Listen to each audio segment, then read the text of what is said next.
It's no exaggeration to say that Mario Kart is a huge franchise. It outsells 2D Mario and even 3D Mario games in a lot of cases, and Mario Kart 8 Deluxe is the 5th best-selling video game of all time. For such a popular game, you'd expect its roster of characters to be spectacular, and to be fair, I feel that Mario Kart World is the closest we've come to that. But seeing all of the sidesteppers and swoops and other generic enemies being put in made me start thinking.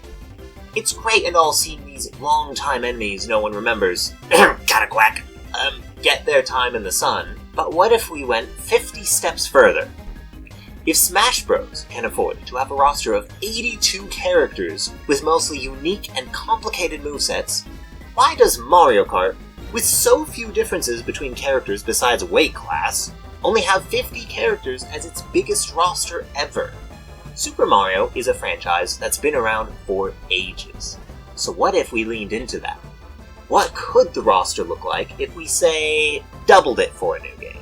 That's right, for some bizarre reason, I have created a theoretical roster for if we were to get a Mario Kart game today with a whopping 100 playable characters. This is the perfect Mario Kart roster. Disclaimer before we get into this. This is a 100% scientifically proven factual list. If you happen to disagree with this list for some inane reason, that means you are incorrect and should talk to your therapist about this, because something is clearly very wrong with you. Alright, for the guaranteed picks, I'll just breeze right through these. You know them all, I'm sure. You've got your Mario, your Luigi, Peach, Daisy, Toad, with the alternative appearance of Captain Toad being basically mandatory at this point. Then you've got your Toadette, your Yoshi, Bowser, Wario, Waluigi, Donkey Kong, Bowser Jr., Rosalina, King Boo, and Pauline, who got in for sheer singing talent that one time in Odyssey. Phew! Then you've got the babies, who I'm convinced were just added to the franchise because they needed more small characters. There's Baby Mario, Baby Luigi, Baby Peach, and either Baby Daisy or Baby Rosalina. I say one or the other, because we don't need 5 babies, 4 is already a bit weird. Don't know who? So I say, make them fight to the death in Mario Kart DS Balloon Battle! It's the only right way to decide. Last of all, there are some enemy characters that should really be considered guaranteed picks at this point. Koopa, who I am always saddened when he's not in the roster. Goomba, who in spite of having no arms to steer, is so iconic to the franchise that I can't believe that it took him until everyone and their nanny joined Mario Kart World for him to get here. And the third enemy here is Shy Guy, who is probably the most overused background NPC in the game, in spite of never even bothering to pop up in mainline games since kind of in Mario 64. Regardless, he has a cute design, and completely sold me on the Shy Guy Falls level in Mario Kart 8 Deluxe. I was so happy for 5 seconds when I heard that they reused his little cute noises in Wario's Gold Mine, and then I saw what they did to the rest of the course. So there are my completely safe picks. Next up, let's go just a tad more out there. First off, Nabbit. I have no idea why this stalker is becoming so prevalent, but I'm not complaining. Next, Kamek. I like Kamek, what can I say? He was crammed into item boxes in Mario Kart World for some reason, but here in this non-existent game, I'm free to race as my little turtle wizard all I like. 25th is Dry Bones. Then you've got Lakitu, Wiggler, Birdo. Then the next one is Ninja. There's an interesting amount of Ninja hype going around in Mario games lately, with one getting into Mario Party. There were the Ninja speedruns in Mario Maker 2, anyone remember those? The Ninja dance parties in Super Mario Wonder, and of course their appearance in the upcoming Super Mario Galaxy movie. I was going to put Spike here, but frankly, I don't like him. He's ugly, kinda gross, way too persistent in Super Mario Bros. 3, and he owes me money. Ninja is comparatively cute, and pays his rent on time, so he's in. Next we've got Dry Bowser, because this is the most metal final boss in any Mario game, and any Mario Kart game he's not in, he's missing out. Now, let's talk Koopalings. Did they overstay their welcome, showing up in every new Super Mario Bros. Game after DS, and then invading Mario Kart 2? Probably. Does that mean they deserve to be passed up for Cataquack, Conkedor, and Dolphin? No! Let's bring back Larry, Lemmy, Ludwig, Roy, Morton, Wendy, and my boy Iggy. Other Koopaling-ish picks I have are Boom Boom and Pom Pom. Boom Boom did pop up way too much in New Super Mario Bros. U, and even more in Super Mario Bros. 3, but be real here. Bowser Jr. had to be fought 11 times in New Super Mario Bros. DS. Yet that game is considered peerless, and I've heard next to no Bowser Jr. slander because of his role there. I say that Boom Boom deserves to be here for his role as bland nothing Koopaling with absolutely no future! And Pom Pom, because she made it into Mario Party for some reason, and as a rep for 3D Land and World, she's pretty solid. I also think that Petey Piranha deserves the spotlight once more. As a Super Mario Sunshine boss, he already stood out for seeming like an actual character, which was a rarity for Mario's 3D bosses at the time. What was even more impressive was the way he reappeared in Double Dash, Super Smash Bros. Brawl, Super Princess Peach apparently, Mario and Luigi Partners in Time, Mario Kart 8 Deluxe DLC, and of course many other spin-offs. No one will play as him due to his head taking up the entire screen, but he deserves to be recognized for his shocking longevity. Next up is Penguin. An iconic part of Super Mario 64 was delivering this baby. No, not that kind of delivering! Anyway, these little penguins reappeared in Super Mario Galaxy, and even starred in the Mario movie as the plebs that lost to Bowser, even though they had a literal superstar! Luma! Luma is a cute little star that deserves to be protected and given giant cards, not sent plummeting to its doom in Super Smash Bros. Rosalina, why are you like this? Pianta was a welcome inclusion to the Mario Kart roster in World, being almost as much of a Mario Kart staple as the Shy Guy at this point. Next up, Florian and Poplin from Super Mario Wonder. That game helped bring life and whimsy to the 2D Mario franchise, which people felt was seriously lacking by that point, due to the more formulaic nature of the new Super Mario Bros. Games. For their noble efforts, and for being adorable, I believe some Wonder reps are deserving. Now let's get into some cool off picks. From here on in the roster, I could understand it if you disagreed with some of my picks. Then I'd remember that I already gave you the disclaimer that this all was outright fact and nothing less, and I'd go back to judging you.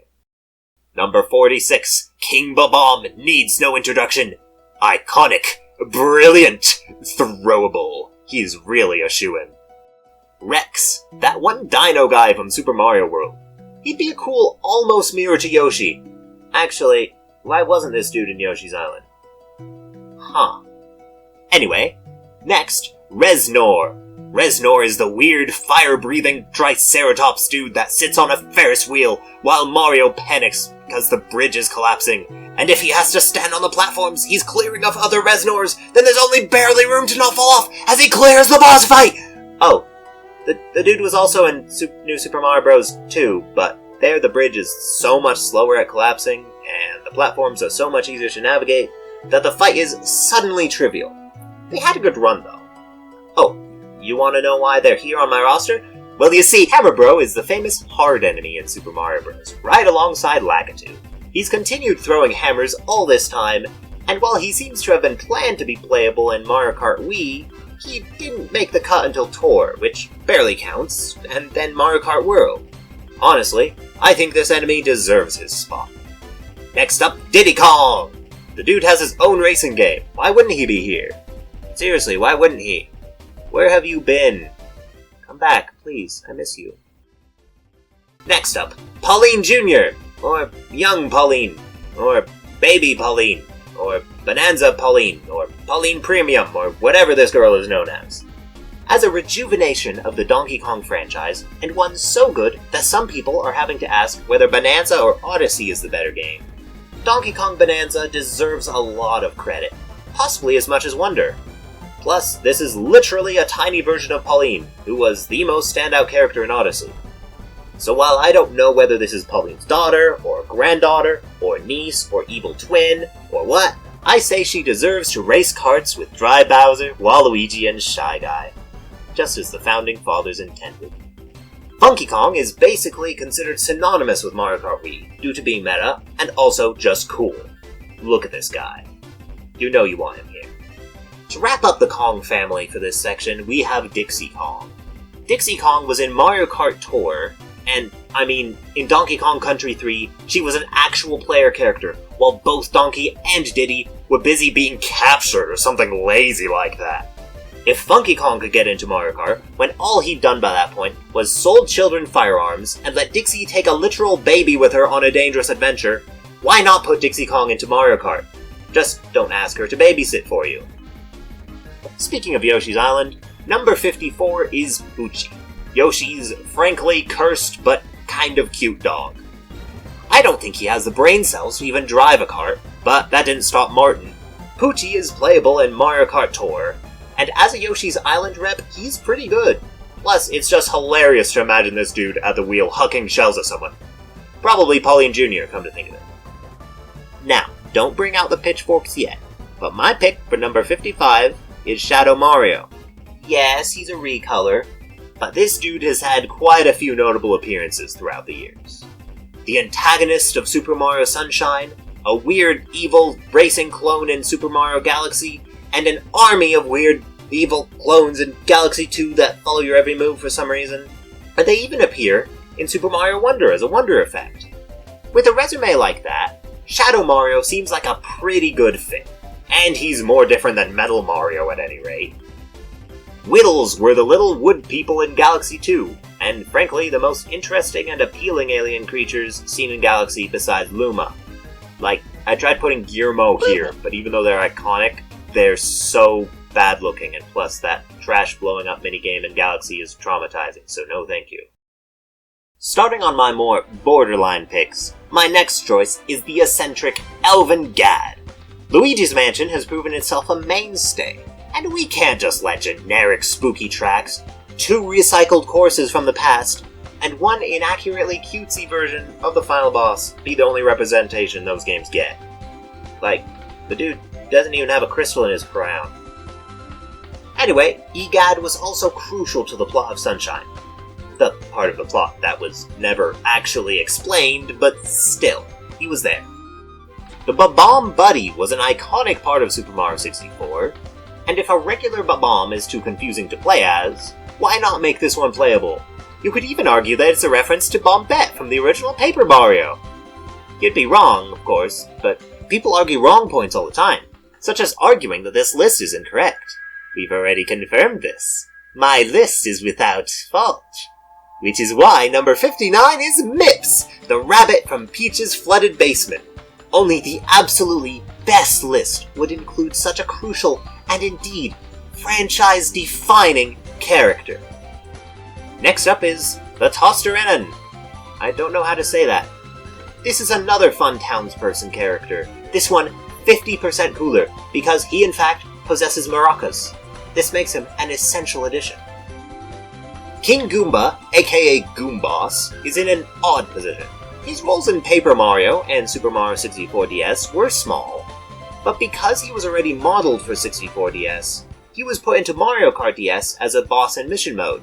That's why all of the Mario Kart DS bosses are the ones from 64, is because the models were already handy. Because he has history with Mario Kart, and I find him funny, I put him in. Next up, number 62, Octoomba, whose name I find misleading. The only similarity between Octoomba and Goomba is that they're treated as somewhat generic enemies, have no arms, and waddle around on large feet. That's like a third of the Mario enemies right there. Anyway, this is a blue dude from Galaxy who shoots rocks out of his mouth, in case you didn't know. Number 63 through 67 will be the main Odyssey reps. That's Cappy, Topper, Harriet, Rango, and Spewart. I didn't really want all of the Broodals, but it's hard to rep the Odyssey cast and it'd feel weird just to put one here. Also, did you notice that Odyssey, doesn't tell you the Broodals' names at all? It's only in the postgame, as you buy their outfits from the shop for exorbitant amounts of money. I didn't know the Broodals were loaded like that. Anyway, these jokers are all here because Odyssey deserves it, and I couldn't really trust Brigadier Muros Clancier III, Dauphin of Moblane, to fill the role of an Odyssey boss rep. no matter how fabulous his name may be. Regardless, when the next Collectathon 3D Mario game comes out, you could easily future-proof this video just by swapping the Brutals for reps from that game.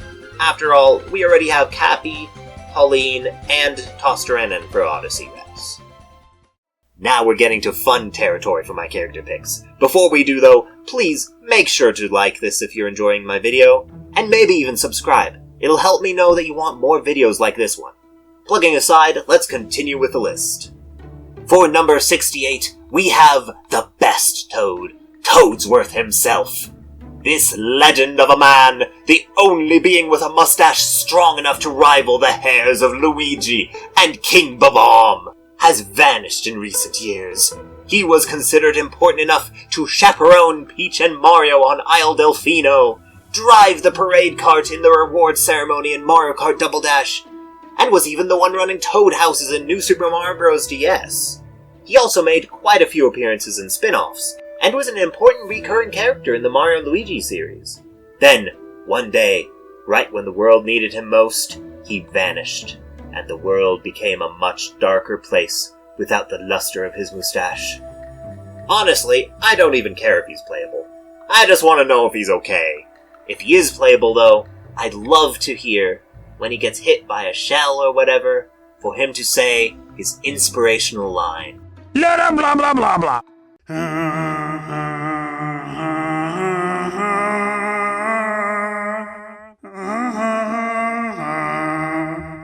Next is the illustrious Talking Flower, who has commentated for enough tennis matches and party minigames to need no introduction. If he's big enough to warrant a real-life talking product that watches you while you sleep, he's in.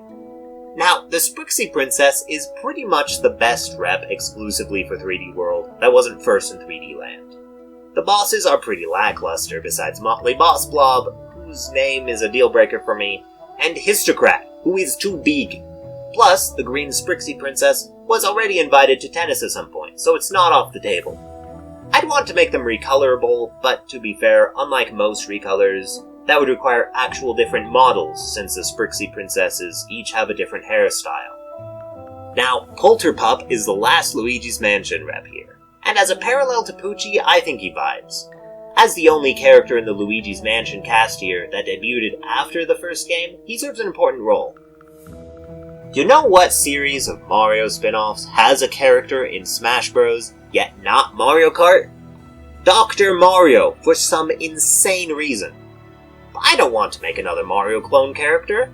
I already used up that card on the superior Shadow Mario. My choice is the Virus. I'd scale it way up, closer to how it appeared in Superstar Saga.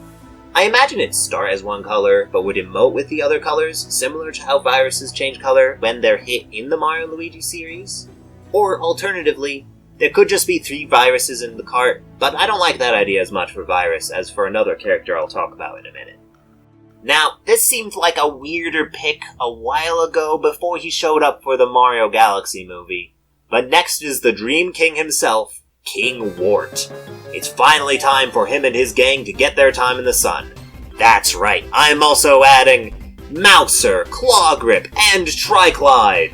These guys don't deserve to be forgotten, and plus, Triclide and Mouser look cool. Claw Grip does not, but the other two threatened to not show up if I didn't let Claw Grip tag along. I'm just glad they didn't make me try to figure out how to get Hawkmouth into a car. On a similar vein, we've got here Tatanga, Totomesu, and Dragon Samasu, who I have no idea if I pronounced that right. Unfortunately, Hyoihoi and Biokinton don't quite feel iconic enough to be racers. I mean, Biokinton's just a cloud that shoots chickens at people. But as Daisy's fellow Super Mario Land characters, it almost surprises me that at least Tatanga hasn't appeared since the 6 golden coins. Totomesu makes sense to include just because the desert tends to be the part of Sarasaland people remember. And Dragon Samasu is in an interesting spot because we don't have a lot of aquatic life in the Mario Kart roster, and Rosalina hasn't had a Luma floating alongside her while she drives since Mario Kart Wii, so Dragon Samasu has some definite niches he can fill. I really like the idea of bringing forgotten or just ignored bosses and characters back into the limelight with Mario Kart, so you'll be seeing quite a few more bosses here. Next up, representing New Super Mario Bros. DS, we have Lack-a-Thunder and Mummipoke. New Super Mario Bros. DS may have spammed the Bowser Jr. fight too much, but it had some very interesting bosses. I chose Lack-a-Thunder because he's implied to have been the guy who started the whole chain of events in that game, acting as a distraction as Bowser Jr. grabbed Princess Peach. He'd need a bit of a glow-up to not overlap with Lakitu on the roster, but hey, he's already way cooler than adding King Lakitu would have been. Now, Mummipoke is here as the other most thematically interesting boss of the game. I would have loved to put Monty Tank here as well, but you take him out of the tank and he's just a Monty Mole. Leave him in the tank and it doesn't work well. The ultimate Donkey Kong character to put here is definitely King K. Rool, although I'd also include Void Kong. If Super Mario Odyssey gets like 6 reps here, Donkey Kong Bonanza can at least get Void Kong in addition to Young Polly. But really, the hype is all in the inclusion of K. Rool. The Kremlin King is prevalent enough that he even found his way into Smash, golden belly armor and all. If costumes were in this game, but let's face it, with a 100 character roster, that's incredibly unlikely. You just know the references could be insane with all the alter egos K. Rool has had, and all of them would be majestic. Now let's start getting into really unlikely territory. Next up is Goombella, the spunky Goomba partner in Paper Mario The 1,000-Year Door, who is basically just better than Goombario in every conceivable way. I did debate other partners from this game, but while Vivian would also get a ton of fan support, I ultimately went for Goombella since she's there from the start and is based on an existing Mario enemy, and thus would be easier to rig the 3D model for. Time for the other long-standing RPG series. For Mario and Luigi, let's put in Starlo, and as an off-pick, Brook Monsieur. Not the most exciting picks, but in my opinion far better than someone like Snowlet or Dreambird. Starlo has been a mainstay in the series since her appearance in Bowser's Inside Story, and she got enough depth to be a really fun character. Brook Monsieur is a bit less storied of a fellow, but he's a fun enough character, with a major enough repeat role in Dream Team, to seem like a suitable rep for the games. What makes Mario and Luigi complicated to represent here is that the main characters are just Mario and Luigi. There aren't fun partner characters like in the first 2 Paper Mario games. There's only so much I could do. Next, Flood. Do we need another Sunshine character? No. Do I look like I care? Flood is cool. Mario uses it in Smash Bros, and it pays its rent. With how many times Piantas and Nokis show up in Mario Kart, I'm shocked we haven't at least gotten a Flood-themed card. Like, what's with that? Flood needs more love. Honey Queen was in Mario Kart 7 and as a Galaxy rep is hilarious. Plus, she's in the Mario Galaxy movie and that's enough additional justification for me. Just ignore the fact that she's so big that she has her own gravitational pull, and she's ready to drive. Next will be the Pigheads from Super Mario Land 2, the 6 golden coins. This is where I'd want to have 3 drivers in a single car. With a bit of reworking, they could actually look pretty cute, I think. Look, 6 golden coins didn't give me a lot to work with. The options were the Pigheads, Big Bird, a generic witch, a sewer rat with a drill on its nose, or a bland octopus whose fight is basically the same as Dragon Samasu's, but minus everything that made it flavorful. The Super Mario Land series had some very bland boss designs, and while I could skip those games, I kind of want to make the Pigheads work. Stork! Yes, the Stork from Yoshi's Island. So incompetent that 3 games happened just because he couldn't escape Kamek's toadies while holding on to Green Mario.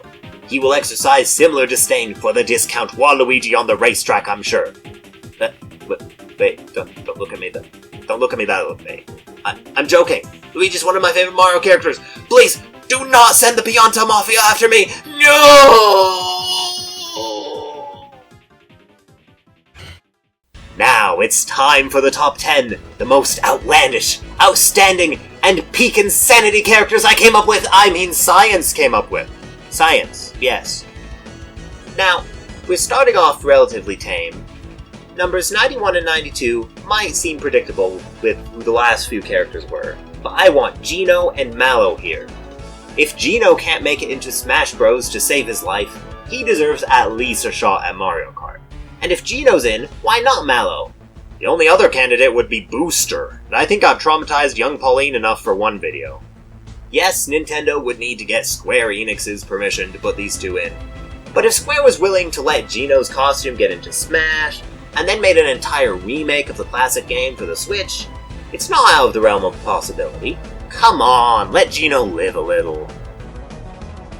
Oh, not satisfied with Starlo and Brook, Monsieur, are you? Thought I'd missed a beat, did you? Oh, you silly think rats! Of course I couldn't resist! How could I stop myself from crunching the salty chips of nostalgia? Sipping the creamy soda of greatness and carbonation? Of course I'd add the greatest villain of the Mario series, the Great Fawful! Yes, he's technically dead, but hear me out. You know who else blew up in dramatic fashion? P.T. Piranha. Twice. Every Brutal. Like 20 times. Heck, Bowser's entire rogue gallery. Bowser literally became Dry Bowser like 3 separate times. Why should Fawful becoming a bean-flavored firework at the end of his latest appearance disqualify him? Come on, you know the fans would love it! Next up, Parakarry! Frankly, I just think they're neat. He's the mailman at the start of both of the first Paper Mario games, and he becomes your partner as you go further into the game, which makes it really fun that he's still the mailman for the second game. Was there another Paper Mario character far better suited to showing up? Probably. Am I biased? Absolutely. Do I care? No. Did you think I only included Shadow Mario because of the reasons I cited in the moment? Well, you were wrong again. He's part of a trio. A trifecta of chaos. Alongside Shadow Mario, I have here 2 others. Shadow Peach from the Thousand Year Door, and Mr. L from Super Paper Mario. Dark mirrors of Mario, Luigi, and Peach, who would be so fun to play as that you could completely ignore how little sense it makes for them to be here. The only way to get a more hyped princess in the game would be if Wah Peach got in, and I'm not that crazy. Yet. I might be by the end of this video, we'll see. You know, it's interesting. The Super Mario Land got one game in its trilogy that spawned an entire series of its own, just like Yoshi's Island was a spin-off of Super Mario World, yet no one talks about this fact. The third Super Mario Land game was Wario Land, and I'm sure some of you know where this is going. Number 97 on my list will be Captain Syrup! As a crucial character to Wario's lore, she's no more borderline than Void Kong was in my opinion. As a rival to Wario, captain of her own crew, capable of manning an entire island, Kitchen Island, and owner of an infinite coin sack now, she would make waves. She's from a series without representation.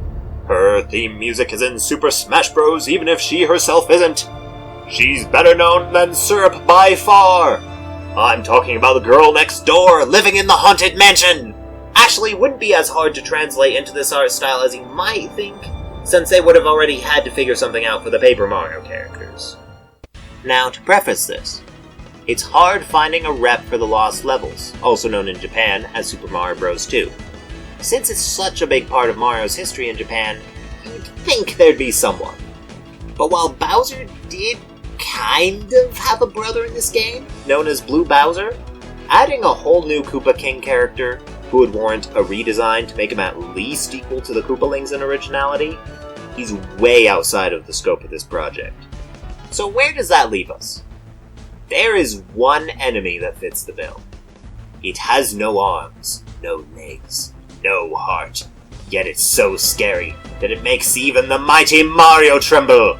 The Poison Mushroom. Yes, I am telling you, I want a sentient power-up in my card game! No hands to steer, no feet to stop, no voice to cry suffering. But this is my penultimate pick. This is my 99. Thanks for filling in. You can go now. Since Nintendo would already have to talk to Alpha Dream's remnants if they have legal hold of their characters, Square Enix for the Mario RPG cast, Intelligent Systems for the Paper Mario characters and Ashley, and I'm sure others I'm forgetting, I should probably have my last pick be in-house, huh? No, I can't. There's one more diamond in the rough I must save. Even if Nintendo has to talk to another company that's way out there. If Smash Bros. Can negotiate with Disney themselves to get Sora, surely I can stretch a bit farther. Rareware has the rights to a cast of characters that they can't even use, because they don't own the series' namesake, so I can't imagine it'd be too hard. He's known as a racing legend, a hero, and a frog with a mohawk. The fastest chicken around, who by all accounts should not have lost that stupid pig given his skill. Seriously, you had one job! So hard to find good help these days.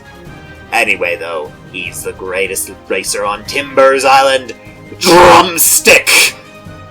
So, there you have it. The perfect roster. I have some ideas on things like track selections, DLC, and even a story mode. But I'm only going to follow up on those if you guys are interested in that. This is my first time making a video like this, so let me know that you like this with a like and maybe possibly a subscription for me. For our honorable mentions here, we have Spike, if only he'd pay his rent, the scallywag. Monty Mole, he's iconic, but not for good reason, he's just a mole.